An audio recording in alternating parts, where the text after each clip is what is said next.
1, 2, 3, 4, 5, 6, 7, 8.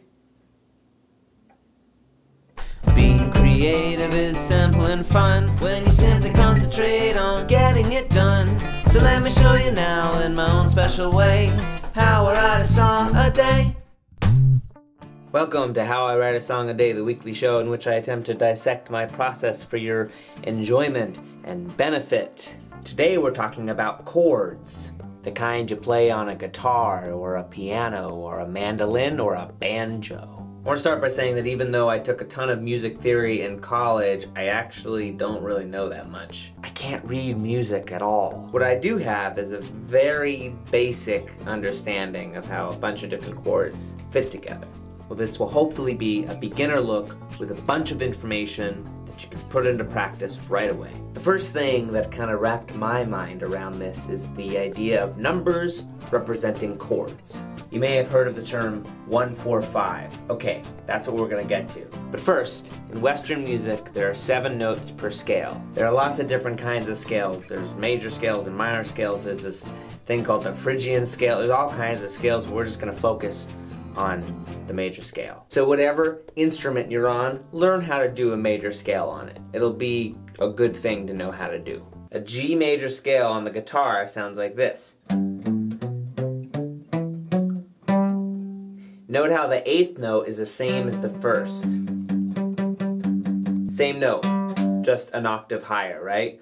Low, high, same note, same note. Okay, so now we're gonna count our way through the scale. All right, we're just gonna count each note. 1, 2, 3, 4, 5, 6, 7, 8. Back to 1-4-5. All that 1-4-5 means is the chord that starts from the root of the 1st, 4th, and 5th notes in a scale. So, starting in the key of G, if we count up 1, 2, 3, 4, that 4th note, if you know what the notes are on the guitar, is a C. And if you don't know what the notes are, you can also, sort of alphabet your way up.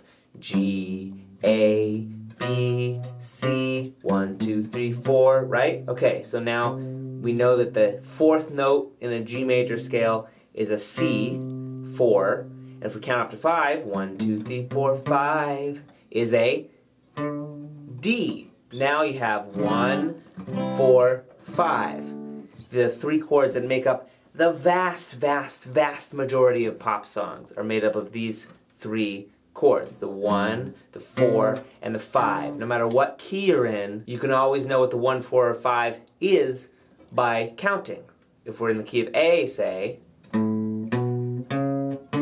1, 2, 3, 4, A, B, C, D. The 4 is a D. And what comes after D? E is a 5.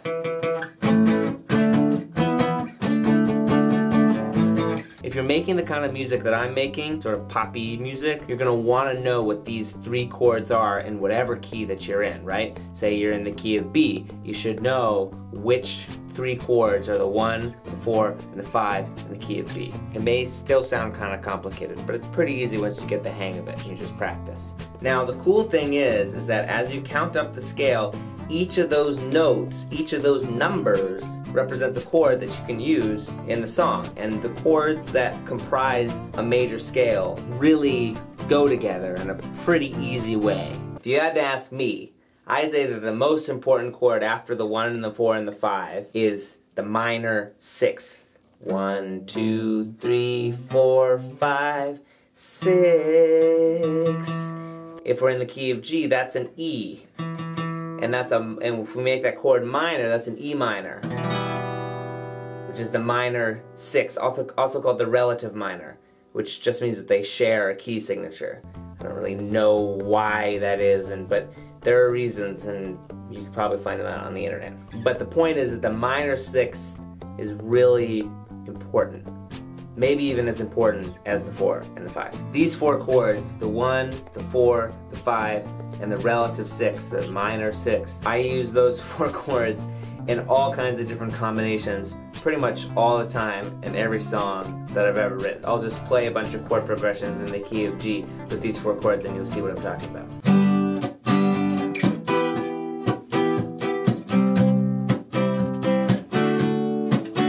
That's one.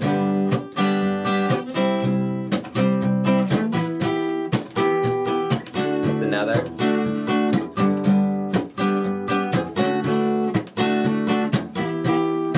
That's another. What about this one?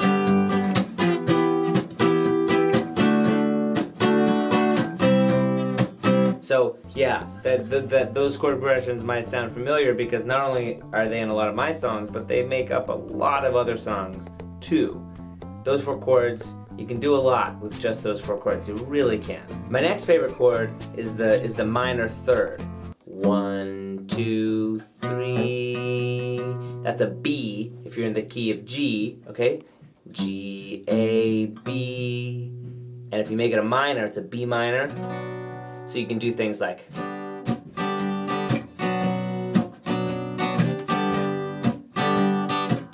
see, those kind of sound nice together.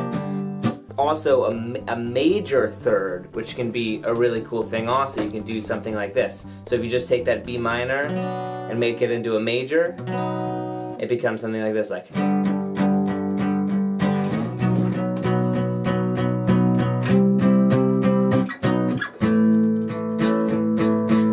major or minor third is a really cool place to go. Also, you got the minor second. The G, A, 1, 2, 2, second, A, right?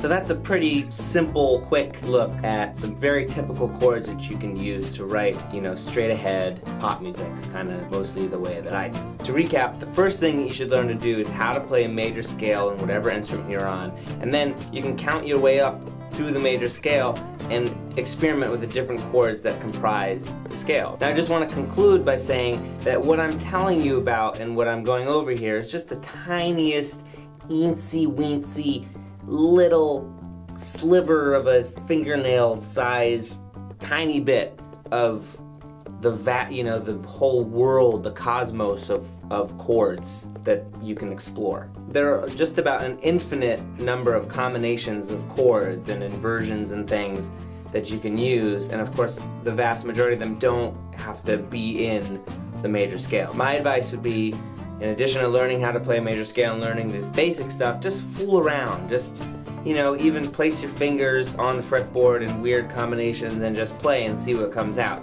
And then, you know, you might stumble onto something kind of cool. Well, that's it. So see you guys next week.